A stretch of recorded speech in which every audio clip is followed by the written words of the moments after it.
Hola a todos, sean bienvenidos al canal. Antes de sumergirnos en una historia impresionante que les hará creer en lo imposible, ya saben, ¿verdad? Dejen su like, suscríbanse al canal y activen la campanita para no perderse ningún video nuevo. Estoy seguro de que la aventura de hoy les tocará el corazón. El amanecer se filtraba entre los rascacielos como una promesa quebradiza, pero nunca cumplida para Mateo. Las luces de neón titilaban sus últimos, falsos destellos antes de ser devoradas por el gris pálido del día que nacía. El bullicio de la ciudad, un zumbido constante, empezaba a crecer, y entre los pasos apurados de los ejecutivos que cruzaban las aceras y el rugido sordo de los motores que poblaban las avenidas, pasaba desapercibido un cuerpo menudo, encorvado sobre una manta rota y mugrienta, acurrucado frente a la entrada de una estación de metro. Su nombre era Mateo, y aunque su cuerpo apenas había alcanzado los 10 años, su mirada arrastraba el peso de una existencia sin infancia, de años vividos entre el asfalto frío y la soledad más amarga. Cada nuevo día era un acto de supervivencia, una batalla silenciosa contra el olvido. Cada noche, un recordatorio cruel de que el mundo rara vez es justo, y aún menos para los que no tienen nada. Mateo se despertaba con el olor acre de alquitrán, mezclado con el aroma distante del café ajeno que salía de algún local cercano, y la humedad helada del rocío de la madrugada. Abría los ojos para observar, con una mezcla de admiración y resignación, el desfile interminable de rostros indiferentes que se deslizaban frente a él, cada uno sumido en su mundo particular, en su carrera personal. Él llevaba semanas durmiendo en ese rincón, protegido solo por una caja de cartón húmeda que apenas lo cubría, y por un instinto de supervivencia afilado como una navaja. Había aprendido a leer la ciudad como otros leen los libros, con atención obsesiva, buscando patrones en los movimientos, intenciones en las miradas, oportunidades en los gestos distraídos. Para él, cada sombra era una potencial amenaza, cada cubo de basura un tesoro en potencia. En el fondo, alimentaba un anhelo sordo y persistente, el deseo de ser visto, de ser más que un fantasma de asfalto, aunque ya casi se había convencido de que ese milagro, esa visibilidad, no le estaba destinada. La esperanza era un lujo que él, en su realidad, no podía permitirse. Aquella mañana, sin embargo, algo en el aire parecía diferente, cargado de una tensión invisible. Un escalofrío extraño le recorrió la espalda y no era el frío de junio. Mateo se levantó como siempre, los músculos adoloridos y entumecidos, y caminó en dirección a los contenedores del callejón detrás del teatro principal. El lugar era un laberinto de basura putrefacta y escorrentías de aguas sucias, un santuario improbable para ratas y para él mismo. Mientras rebuscaba entre bolsas rotas y envoltorios empapados, buscando algo comestible o reutilizable, algo le hizo detenerse en seco, el corazón dando un vuelco.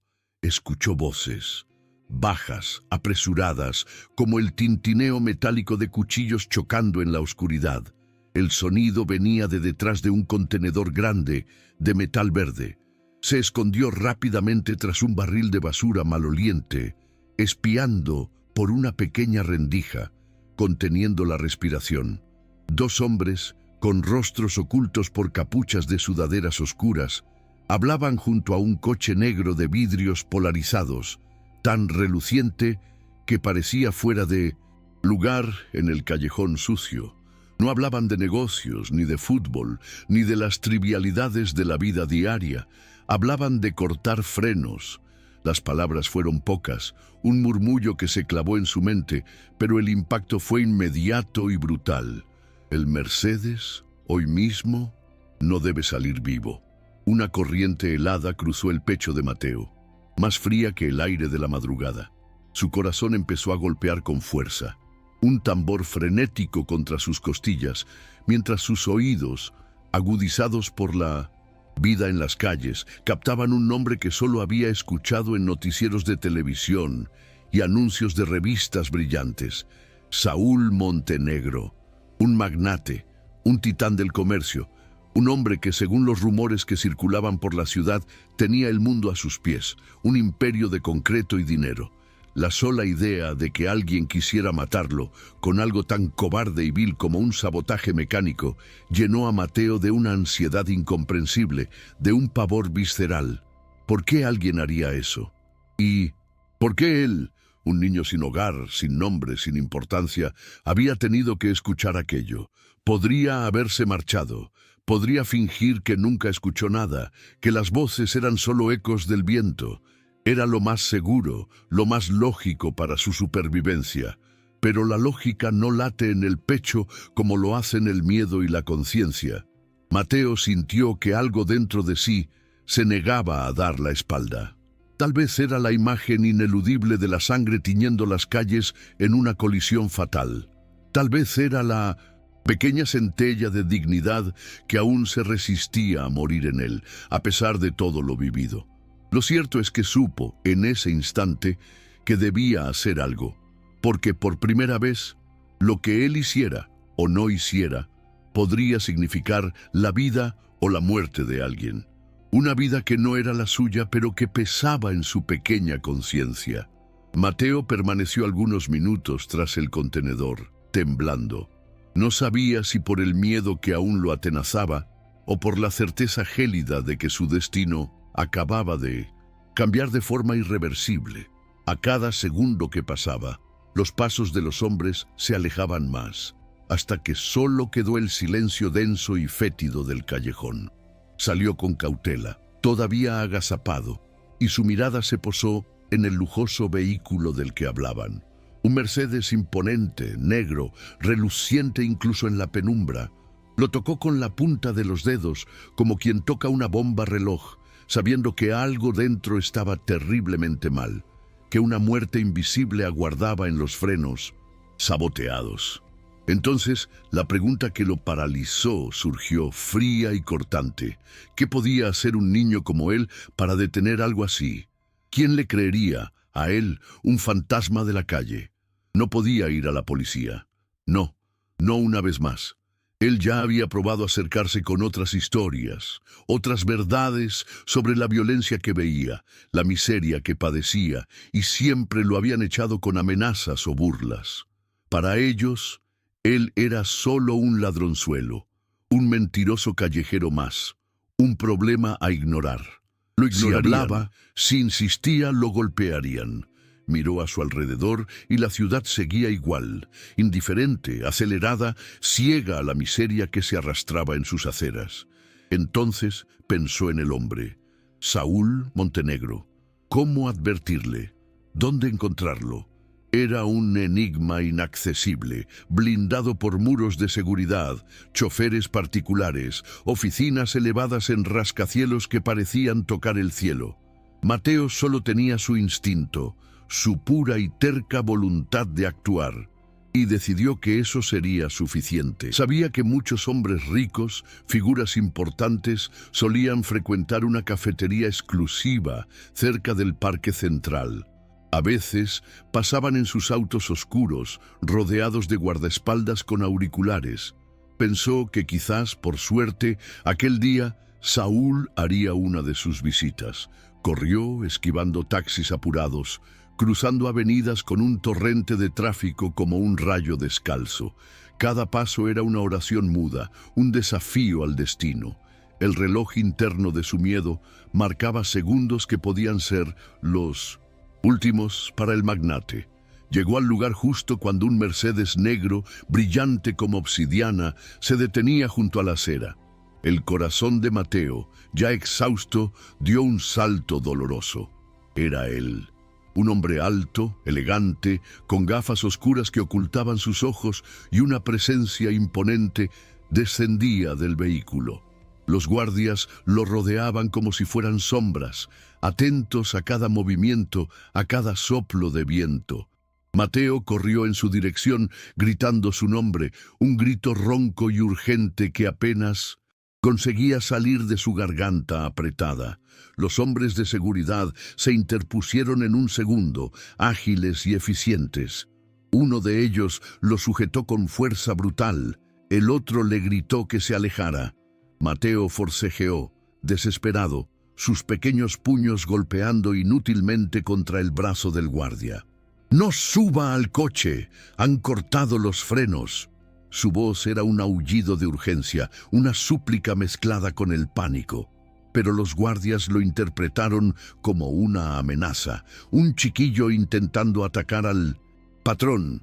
Lo tiraron al suelo con violencia, el impacto seco rasgando su ropa y la piel de su rodilla. Saúl, confuso, apenas lo miró con extrañeza, un vislumbre rápido antes de seguir su camino en dirección a la cafetería, indiferente al caos que un niño de la calle generaba. Desde el suelo frío y áspero, con el rostro sucio de polvo y una rodilla raspada, Mateo gritó de nuevo, la voz embargada. Nadie lo escuchó. La ciudad se tragaba sus palabras, las masticaba y las escupía al vacío. Vio cómo Saúl entraba al local y el Mercedes quedaba estacionado en la calle. El niño se levantó, sacudiéndose el polvo con una dignidad rota, y se juró que no podía, que no se rendiría. No mientras aquel hombre no supiera lo que se avecinaba, la muerte que lo esperaba. Sabía que los adultos podían ser sordos, especialmente para aquellos como él. Pero también sabía que la verdad no siempre necesita una invitación. A veces necesita irrumpir con toda la fuerza del coraje más puro. Mateo pasó los minutos siguientes, escondido entre los arbustos densos del parque, justo frente a la cafetería. Observaba los movimientos del coche, del conductor, de los guardaespaldas, como un halcón herido que, a pesar del dolor, aún conserva su instinto de caza. No podía acercarse de nuevo sin ser expulsado, quizás hasta agredido de forma más seria. Pero si lograba hablar directamente con Saúl, si lograba decirle lo que sabía, quizás lo convencería. Buscó una oportunidad, una rendija, una chance. Esperó, hasta que, finalmente, tras una media hora que pareció una eternidad, Saúl salió del local, nuevamente rodeado por sus hombres. Reían. Uno de ellos le sostenía el abrigo, otro respondía al teléfono celular. Y justo cuando se acercaban al coche, Mateo corrió otra vez. Esta vez no gritó. Esta vez se lanzó al camino del millonario, una pequeña y desesperada lanza de carne y valor. Los guardias reaccionaron tarde, tomados por sorpresa por la audacia del niño. Mateo cayó de rodillas justo frente a Saúl, las manos alzadas en un gesto de rendición y súplica. «Por favor, no suba. Escuché a dos hombres. Cortaron los frenos de su coche. Va a morir si lo conduce». La voz del niño temblaba, pero sus ojos ardían con una intensidad y una verdad que pocos adultos habrían podido sostener. Saúl se detuvo abruptamente. Lo miró por primera vez sin las gafas oscuras, y por un segundo se hizo un silencio absoluto, denso. Uno de los guardias se adelantó para apartarlo con violencia, pero Saúl levantó la mano. Algo en la mirada de Mateo, en su urgencia pura, había plantado una duda profunda. Saúl, con la voz cargada de una mezcla de frialdad y curiosidad, preguntó: «¿Qué estás diciendo, pequeño?». Mateo repitió la historia, palabra por palabra. Habló del callejón oscuro, del coche negro, de los hombres y de su plan siniestro. No omitió nada, y aunque su voz aún temblaba, no se quebró. Saúl lo escuchó en silencio. Luego se enderezó pensativo y, sin decir más nada, llamó a su chofer. Le pidió que encendiera el coche. Todos obedecieron, curiosos y tensos. Mateo sintió un nudo en el estómago. Si estaba equivocado, sería humillado, quizás castigado. Pero si tenía razón, alguien podía morir. El motor rugió, vibrando con fuerza, un sonido potente y regular.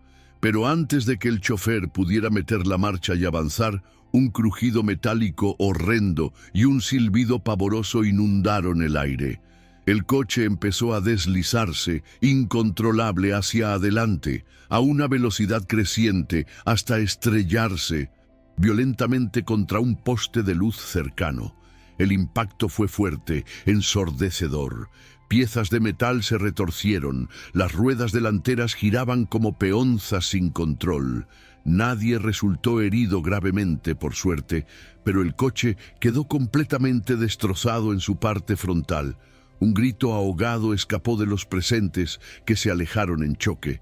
Saúl permaneció inmóvil, pálido, sus ojos fijos en el vehículo destrozado y luego en Mateo, que temblaba con las manos apretadas en los bolsillos, el miedo aún vivo en su rostro.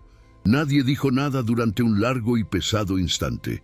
La verdad acababa de estallar como una bomba muda, confirmada por los restos del coche. Entonces, la seguridad de Saúl se activó de inmediato. Llamaron a la policía, sellaron la zona. Mateo fue apartado, pero con menos dureza, casi con respeto. Uno de los asistentes de Saúl se le acercó y le ofreció agua. El niño la aceptó, todavía sin comprender la dimensión de la revuelta de los acontecimientos. Saúl, por su parte, hablaba por teléfono, el rostro contraído por una mezcla de rabia, espanto y una gratitud recién descubierta. Todo indicaba que alguien muy cercano a él había intentado matarlo. ¿Pero quién? ¿Y por qué? Mateo solo sabía una cosa: él había hecho lo correcto, aunque temblara, aunque doliera. La vida de un hombre había sido salvada. Y él, el niño invisible de la calle, ya no era más un fantasma en esa ciudad. La investigación se volvió frenética y exhaustiva. Policías, técnicos de la pericia y periodistas empezaron a rodear el lugar como buitres famélicos en torno a una verdad sangrienta. Saúl Montenegro, por primera vez en años, permitió que las cámaras se acercaran a su rostro. No dio declaraciones, pero su expresión, marcada por el shock y la perplejidad, lo decía todo. Mientras tanto, Mateo fue llevado a una comisaría cercana para prestar testimonio. Allí, entre paredes frías y miradas inicialmente desconfiadas, repitió una vez más su relato. Esta vez lo escucharon con atención.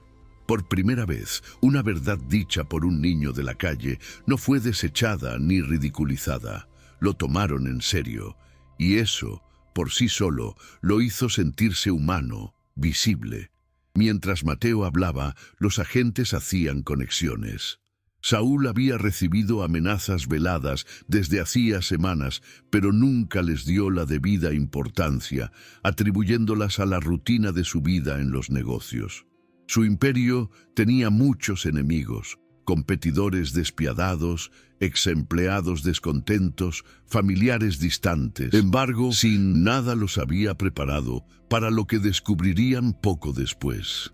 Gracias a una revisión minuciosa de las cámaras de seguridad del área, detectaron a los dos hombres saliendo del callejón y, más aún, rastrearon el vehículo desde el que operaban. Era propiedad de una empresa de fachada, registrada a nombre de Leticia Cárdenas, la esposa de Saúl. El mundo de Mateo, que ya era un caos, se detuvo, pero el de Saúl colapsó estrepitosamente. Cuando la noticia llegó a oídos de Saúl, él simplemente no lo creyó.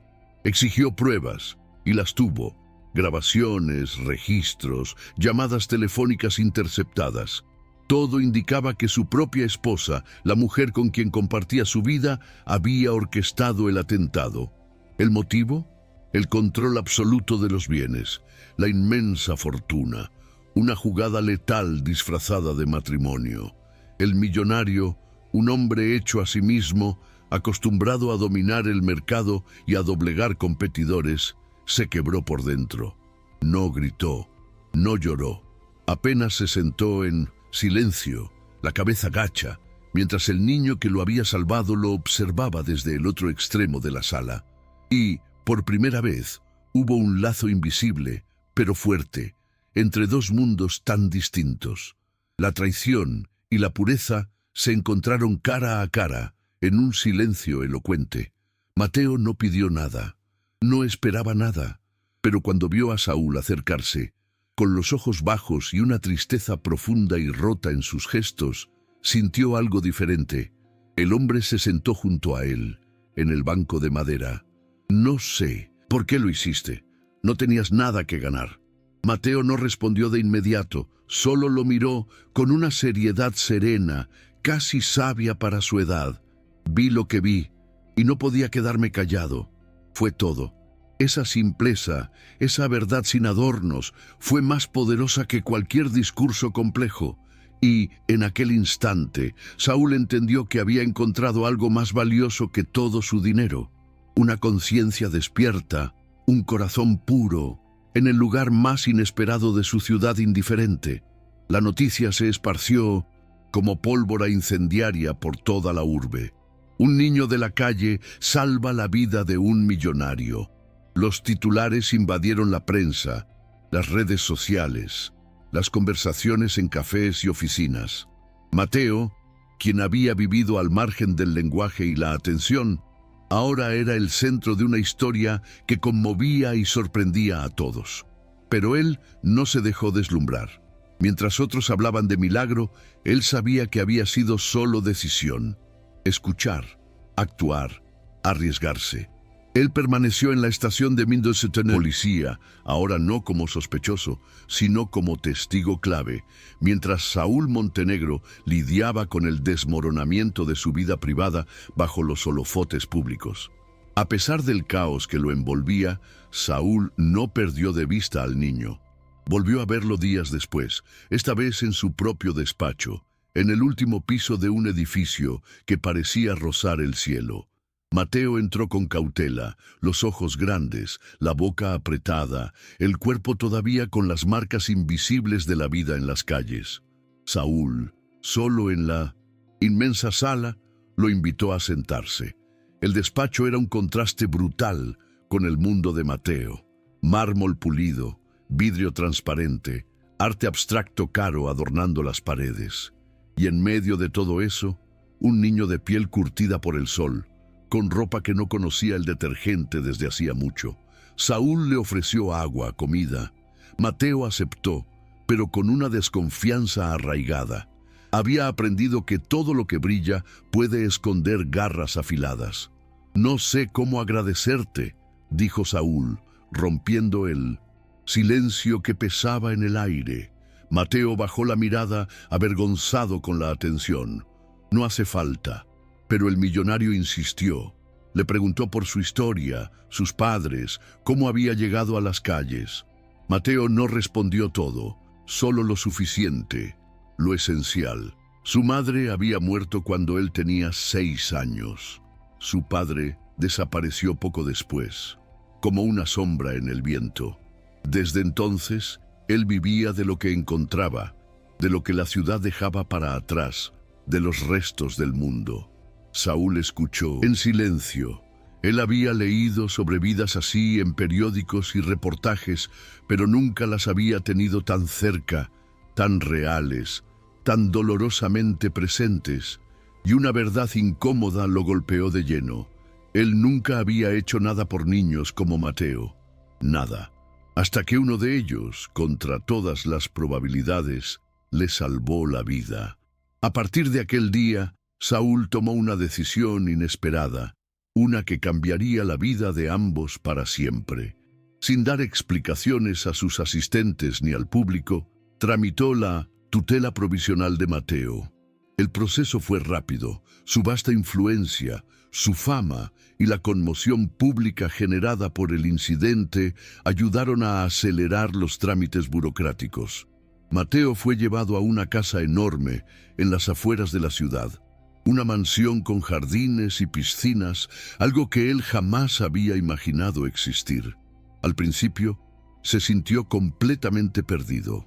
Las sábanas limpias y suaves, las duchas calientes e infinitas, los armarios llenos de ropa nueva le parecían ajenos, casi amenazadores.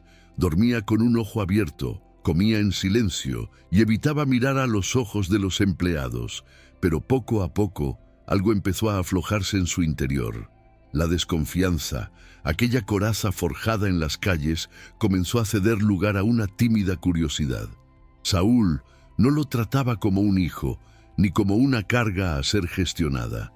Él lo observaba, respetaba sus silencios y respondía a sus preguntas con paciencia. Por las noches, Saúl le contaba historias de sus propios comienzos. Un joven, pobre, sin apoyo, sin atajos, que construyó su imperio de la nada. Mateo lo escuchaba en silencio, reconociendo en aquellos relatos algo familiar, una resiliencia que él también conocía. No eran iguales en sus fortunas, pero había una raíz común en la lucha.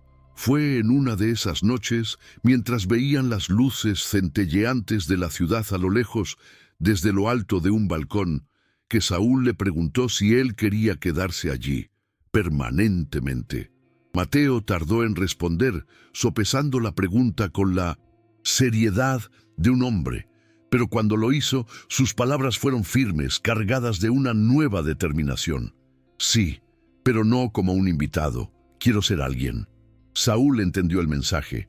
Mateo no quería caridad, sino propósito, una oportunidad de construir su propio camino. Así, lo matriculó en una escuela privada de prestigio, lo acompañó en el proceso de adaptación y contrató tutores particulares que entendieran no solo su atraso escolar, sino también sus cicatrices emocionales. Al principio, Mateo se mostró resistente.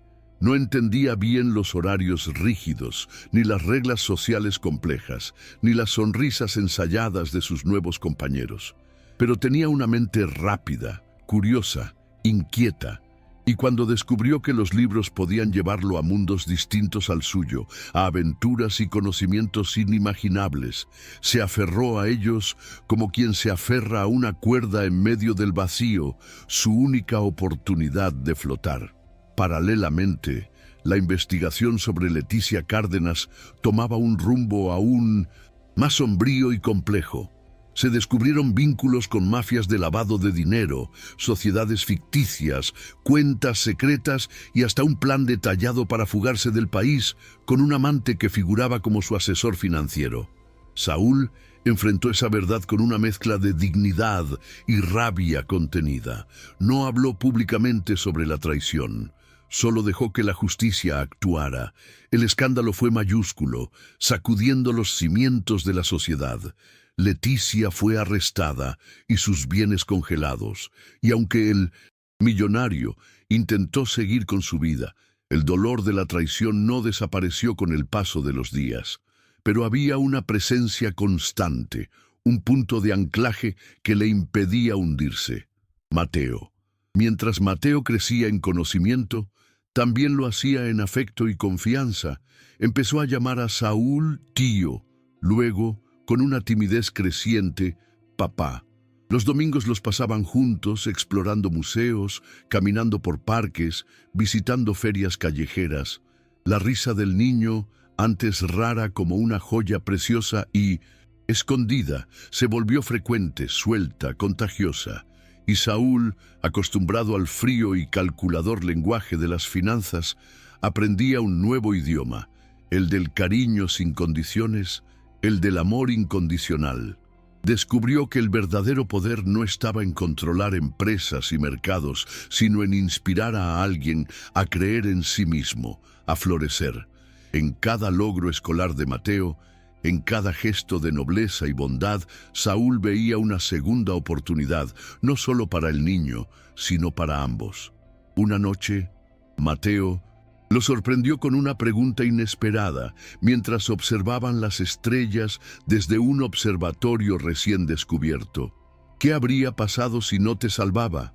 Saúl, que ya no esquivaba los silencios cargados de significado, respondió sin rodeos, con la voz ligeramente embargada. No estaría aquí, pero más importante aún, tú no estarías donde estás ahora. Se miraron durante un largo y profundo momento. Y fue como si sellaran un pacto, no uno firmado, ni pronunciado, sino sentido en lo más profundo del alma, el pacto de quienes se rescatan mutuamente. Porque aunque uno salvó al otro físicamente de la muerte inminente, el otro lo había salvado emocionalmente, de la indiferencia y la soledad de la vida. Dos orillas opuestas del mismo río encontrándose finalmente en un abrazo. En el colegio, algunos compañeros, envidiosos o ignorantes, aún lo llamaban el niño callejero que tuvo suerte, pero Mateo ya no encogía los hombros ante esas palabras vacías. Ahora levantaba la cabeza, respondía con inteligencia y usaba su historia no como un fardo, sino como una fuerza motriz. No la negaba, la abrazaba. Sabía que lo definía no era de dónde venía, sino lo que había hecho con lo que le tocó vivir, con las oportunidades que la vida y Saúl le dieron, y con cada paso que daba, más personas lo notaban, profesores, directores, incluso periodistas, pero sobre todo un hombre de traje y pasado herido que lo esperaba cada tarde con una sonrisa honesta y una promesa silenciosa de que todo, absolutamente todo, podía cambiar. Los años volaron, transformándolo. Mateo cumplió 15 años con una fiesta discreta, rodeado de pocos, pero verdaderos afectos, personas que realmente se importaban. Había dejado atrás el acento callejero, pero no la memoria de sus días duros. En su habitación impecable todavía guardaba la manta vieja y deshilachada con la que dormía en la estación de metro, como un recordatorio constante de que todo lo que tenía podía desaparecer si él no lo valoraba, si no se recordaba de dónde vino. Saúl, por su parte, había cerrado algunas de sus empresas menos importantes para dedicarse a causas sociales. Fundó una organización dedicada a rescatar y apoyar a niños en situación de calle, ofreciéndoles educación, vivienda y dignidad, y la llamó Fundación Mateo. La fundación creció rápidamente, no solo por el dinero, sino por la verdad y la emoción detrás de su origen. Cada vez que Mateo hablaba en público, delante de empresarios o en escuelas, contaba su historia sin adornos, sin ocultar las penas y las luchas. El silencio con el que lo escuchaban era un signo de respeto profundo. Él había encontrado su voz, una voz poderosa que resonaba. Ya no era el niño que suplicaba ser oído, sino el joven que todos querían escuchar, inspirados por su travesía. Su historia se convirtió en un documental emocionante, luego en un libro superventas. Pero Mateo rechazó las ofertas para películas y los contratos millonarios. Él no quería ser un símbolo estático, quería ser una acción constante, un puente activo para otros como él, un camino. Un día, recibió la visita de una mujer mayor, de rostro marcado por el tiempo, pero de mirada limpia y cariñosa. Era su tía, una hermana lejana de su madre, que lo había buscado durante años sin éxito, sin saber de su paradero. El encuentro fue conmovedor, un reencuentro con sus raíces. Mateo la abrazó con fuerza, y aunque sus mundos eran muy distintos, encontró en ella un eco de su origen, una conexión familiar que él había perdido. La visitaba de vez en cuando, compartía con sus primos, construyendo nuevas memorias. Pero su verdadero hogar era con Saúl, el hombre que había visto más allá de la suciedad, del miedo y de la edad. Un hombre que había elegido ser padre cuando no tenía por qué serlo. El vínculo entre ambos era inquebrantable, indestructible. No por obligación o por una deuda de gratitud, sino por pura y genuina elección, por un amor que creció y maduró. Saúl veía en Mateo el hijo que nunca tuvo, el propósito que faltaba en su vida de negocios. Mateo veía en Saúl el faro que lo guió hacia fuera de la oscuridad, la luz que lo rescató del abismo. Y juntos eran testimonio vivo de que las decisiones valientes, por pequeñas que parezcan, pueden cambiar destinos enteros, tejiendo un nuevo futuro. Aquella mañana en que Mateo gritó, «No suba al coche», parecía tan lejana, casi como un sueño, pero él sabía que fue real. Él la había vivido, él la había sentido, y por eso nunca dejaba que nadie olvidara que un niño puede salvar al mundo, aunque el mundo, en su prisa e indiferencia, no lo vea venir. Los días comenzaron a tomar otro ritmo, más sereno, más significativo. Mateo ya no era solo un sobreviviente, era un joven con visión, con proyectos ambiciosos que brotaban de su experiencia. Saúl lo apoyaba en cada idea, pero sin paternalismo, con una sabiduría que venía de la vida. Le enseñó a fracasar y a levantarse, a tomar decisiones difíciles, a asumir responsabilidades. Mateo aprendió rápido, como una esponja. Fundó un pequeño centro comunitario en un barrio marginal de la ciudad, inspirado en su propia experiencia de carencia. Quería ofrecer algo más que caridad, dignidad, herramientas para el futuro, un espacio seguro para soñar. Y en las paredes del centro, con orgullo, colgó una foto de la estación de tren donde todo había comenzado, con una frase escrita a mano: «Donde la ciudad me ignoró, decidí gritar». A pesar de las luces de los tintos focos, Mateo no olvidaba la sombra de su pasado. Visitaba las calles donde antes dormía, no por nostalgia, sino por memoria, por un sentido de pertenencia. Conversaba con niños que aún no sabían que podían aspirar a más. Les contaba historias inspiradoras, los escuchaba con atención, les daba su nombre y su tiempo.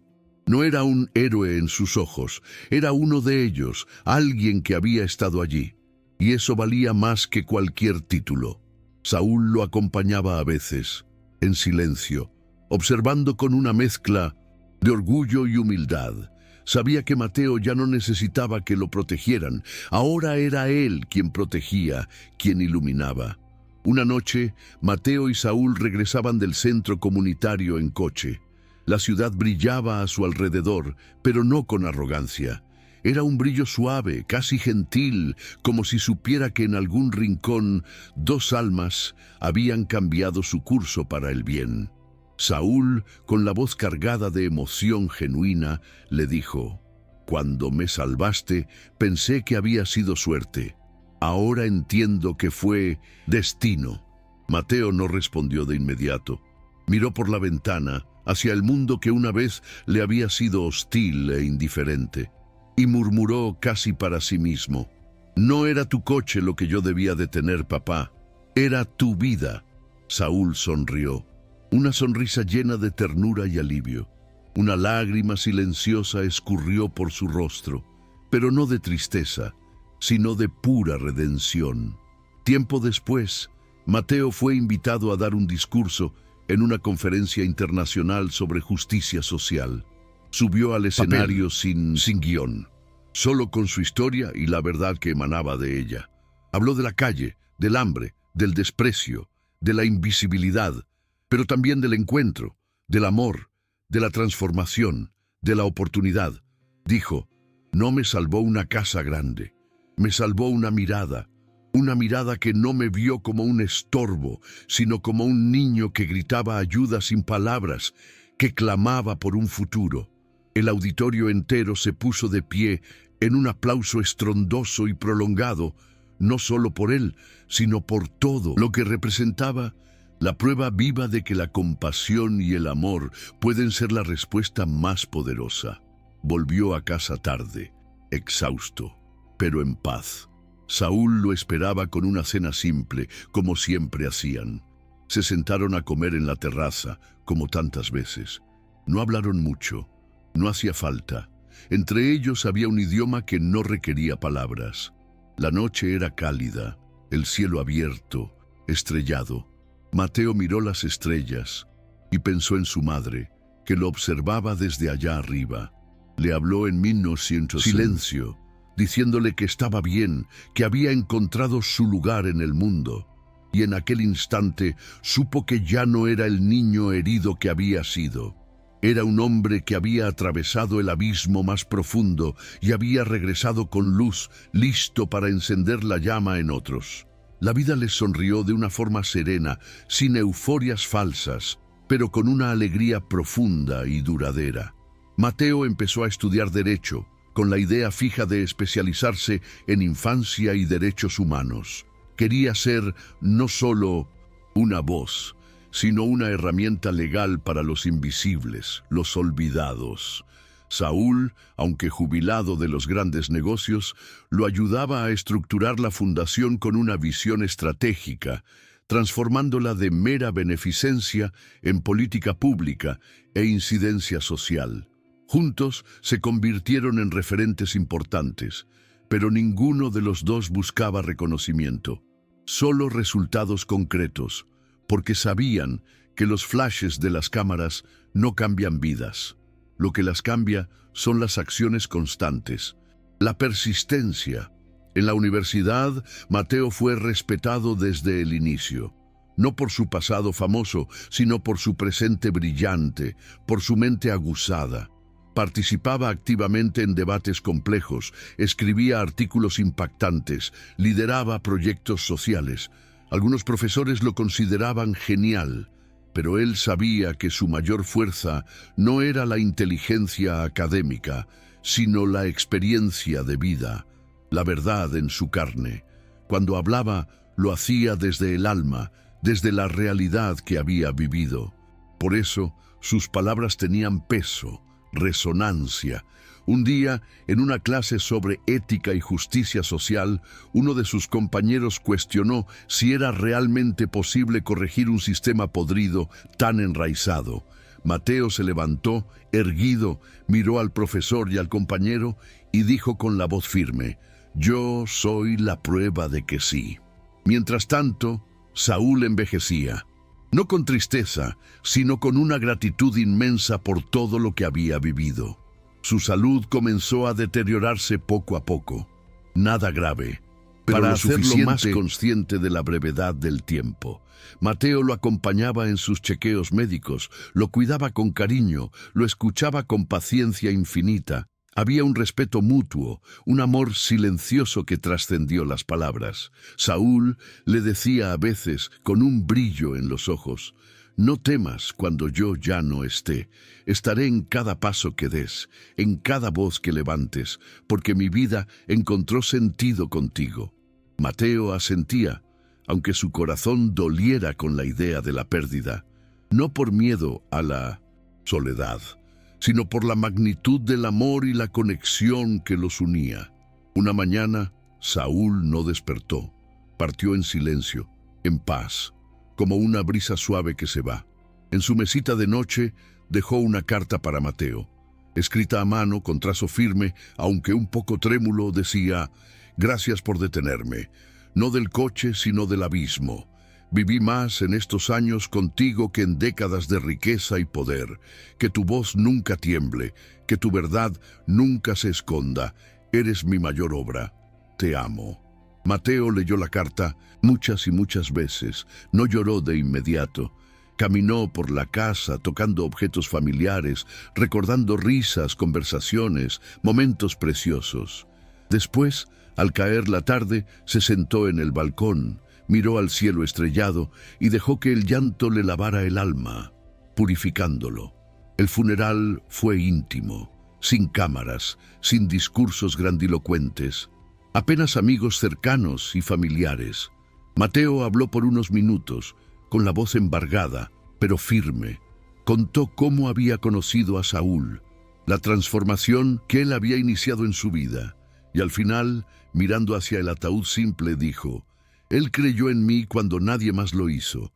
Ahora yo creo en ustedes, en cada niño, en cada calle, en cada historia que aún espera ser escuchada y rescatada». Fue un adiós, sí, pero también un renacimiento, porque Mateo no quedó solo. Él heredó una misión y estaba decidido a cumplirla con la misma fe que un día lo salvó y lo guió. Pasaron los años, transformándolo. Mateo se convirtió en un abogado respetado. Fundó una red internacional de protección a la infancia vulnerable, con oficinas en varias ciudades. Su historia era conocida en todo el mundo, pero él se aseguraba de que nunca fuera usada como un mero ornamento, una curiosidad. Siempre recordaba en cada charla, en cada entrevista: No soy un milagro, soy consecuencia de una decisión justa, de una acción humana. Visitaba países, colaboraba con gobiernos y, sobre todo, seguía caminando por calles y callejones donde otros evitaban mirar, donde la esperanza parecía haber muerto, porque sabía que la transformación empieza en los márgenes, en los olvidados. Cada aniversario de la muerte de Saúl, Mateo volvía a la estación de tren. Se sentaba en el mismo banco frío donde lo vio por primera vez, donde su vida se dividió en un antes y un después. Cerraba los ojos y escuchaba los ecos del pasado, pasos apresurados, anuncios por el altavoz, murmullos distantes. Siempre dejaba una flor simple y a veces hablaba en voz baja, como si Saúl estuviera allí. Detuve un coche, pero tú detuviste mi caída, papá. Tú me salvaste de mí mismo. Era su ritual, su promesa de nunca olvidar, porque olvidar es lo que permite que el abandono se repita. Y él no estaba dispuesto a permitirlo. Un día, en esa misma estación, un niño se le acercó, sucio, con la misma mirada desconfiada que un día fuera la suya. Le pidió una moneda, con la voz embargada. Mateo se agachó, lo miró a los ojos, con la misma compasión que Saúl le había dado. Y si, en vez de una moneda, te invito a comer algo caliente y delicioso. El niño dudó, sorprendido, pero el hambre y la curiosidad fueron mayores. Aceptó. Se fueron juntos, y así, como en un ciclo que se repite con propósito, una nueva historia comenzó. Un nuevo eslabón en la cadena de la esperanza. Porque eso era Mateo ahora, un inicio constante para otros, un eslabón vital entre lo que fue y lo que puede ser. Desde su oficina, llena de libros, documentos y recuerdos, Mateo escribía su autobiografía, la historia de su vida, pero no comenzaba con él. El primer capítulo se titulaba Saúl Montenegro, el hombre que me escuchó. Porque él entendía que su historia era compartida, que nadie se salva solo, que un acto de atención, un simple vistazo, puede rescatar una vida entera del abismo, y que a veces detener un coche es mucho más que salvar una vida. Es detener la rueda de la indiferencia que nos aplasta como sociedad. El último párrafo, la última frase de su libro, decía: si lees esto y alguna vez ves a un niño en la calle, no mires hacia otro lado. Podría ser yo, podría ser tú, podría ser la historia que, con un simple gesto de humanidad, cambiará tu vida para siempre. Cerró el cuaderno, miró por la ventana de su inmensa y acogedora casa y sonrió, porque sabía que en algún lugar de aquella gran ciudad alguien más estaba a punto de gritar: «No subas al coche», y tal vez, solo tal vez, alguien finalmente escucharía.